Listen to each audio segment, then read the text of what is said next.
Hello everyone, and welcome back to Play for Fun. This is the new episode of my new city Velora.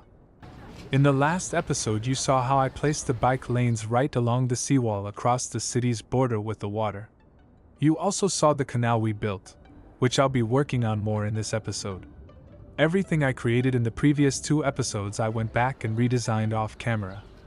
I focused on decorations and details, making sure that beyond functionality the city also looks more visually appealing. In the intro I showed you some of these areas in a before and after view.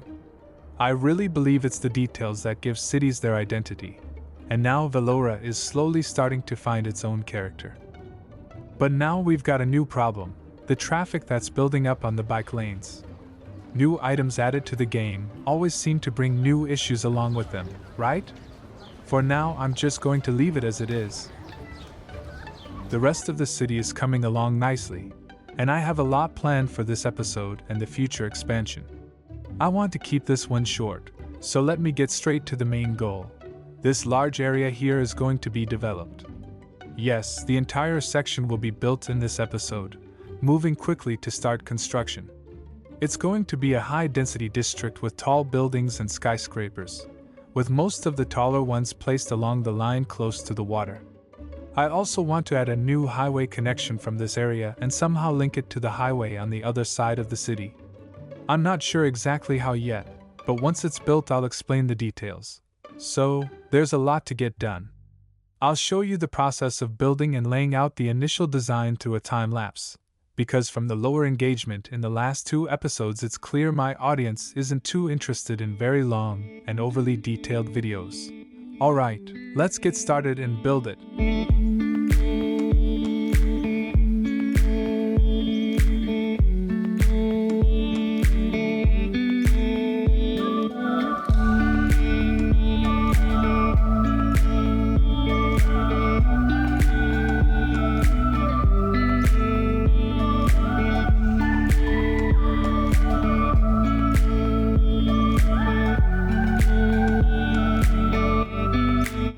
So far we've made good progress. I've managed to push the initial layout of this part of the city forward, and I think it turned out pretty well. At first glance it might not look perfectly in sync with the older sections of the city, but since this area is still completely empty I'm confident that once it fills up the contrast could actually look nice. I laid out the main roads, side streets, and pedestrian paths across this new section as much as possible. I even built a few pedestrian bridges already. Of course, once the buildings are complete, just like before, I'll pay closer attention to traffic flow and add more pedestrian bridges wherever needed. But for now, having these in place is a good start. I'll continue developing the shoreline and the border between the water and the city just like in the previous parts. As you can see, I've already placed the bike lanes along here as well. Later on, depending on the needs of the city, I might change some of these areas, add new buildings, redesign sections, or even build a ferry station like I did in the older districts. For now though, keeping this unified design helps me visualize the future layout I have in mind. As I mentioned before, I want the areas closer to the water to have taller buildings, while the shorter ones will be placed further back. I'm still not entirely sure which zoning style I'll use. It might end up being a mix of different types. So I'll need to test and see which one fits best with the vision I have.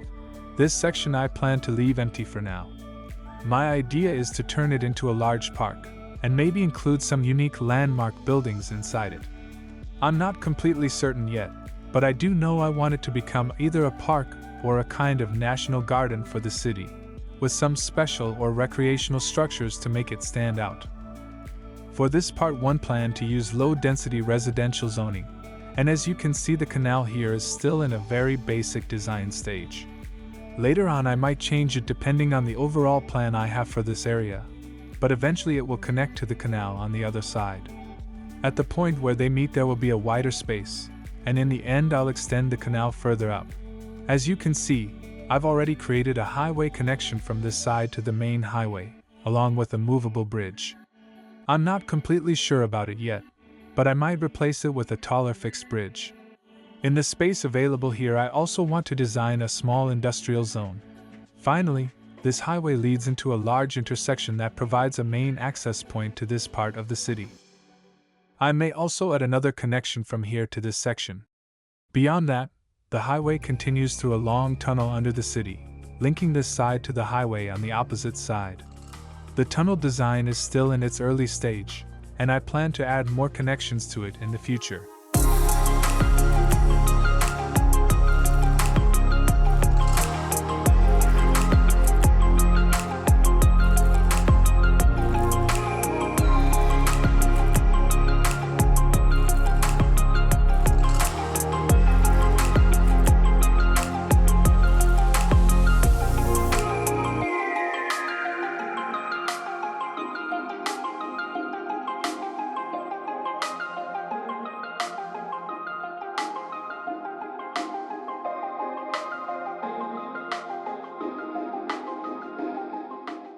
Alright guys, this is what I've ended up with. I tried several different zoning options for different parts of the city, and as you saw in the time lapse, I even restarted the zoning a few times. For now, this is the layout I've settled on, though of course it's still just an initial plan. It looks pretty crowded, doesn't it? Just like in other areas of the city where I worked off camera, I'll definitely refine the details here too and improve the overall look. I'll be adding a lot more green spaces, removing some buildings, and replacing them with small and large parks, unique structures, parking areas, and more. Many of the current buildings will eventually give way to those additions. I also made a small change here with the bridges over this canal. I raised the height of both bridges a little, so now ferries can pass through without the bridges needing to open. They only need to lift for larger ships. I think this feels much more natural, since having those big bridges constantly opening and closing for every single ferry just didn't seem realistic. I have a lot of plans for these new areas. Building a large park here, adding and balancing the essential services for this part of the city like public transport, and working on the design and details will all make the layout feel more polished and interesting. And about the heavy traffic you see here, along with the congestion in the bike lanes, is mainly because this new part of the city doesn't have any public transportation yet. Once we add proper transit services, these issues will definitely be resolved. I also have some unusual ideas for this section. I'm not sure how well they'll turn out, but I'd like to create 1 or 2 small lakes with some farmland around them. I also want to raise the height of these mountains and cover them completely with trees to make them lush and green. So get ready for the next episode, because there's a lot of work ahead. I've decided to keep the episodes shorter and release them more frequently. I hope you'll enjoy this new approach, and as always, I'd love to hear your thoughts and suggestions. Share them in the comments and I'll make sure to reply. For now, I've prepared some time-lapse shots and views from different parts of the city to wrap up this episode, and I hope you enjoy them. And for those of you who stayed with me until now, I'll let you in on something. I'm about to take a big step for the channel, something I've wanted to do since the very beginning but kept postponing. I'll announce it soon, and honestly I'm both excited and a little nervous about it. That's enough for now. Let's take a look at the final views of the city and wrap up this episode. Make sure to check back for the next one, and until then, as always, happy building.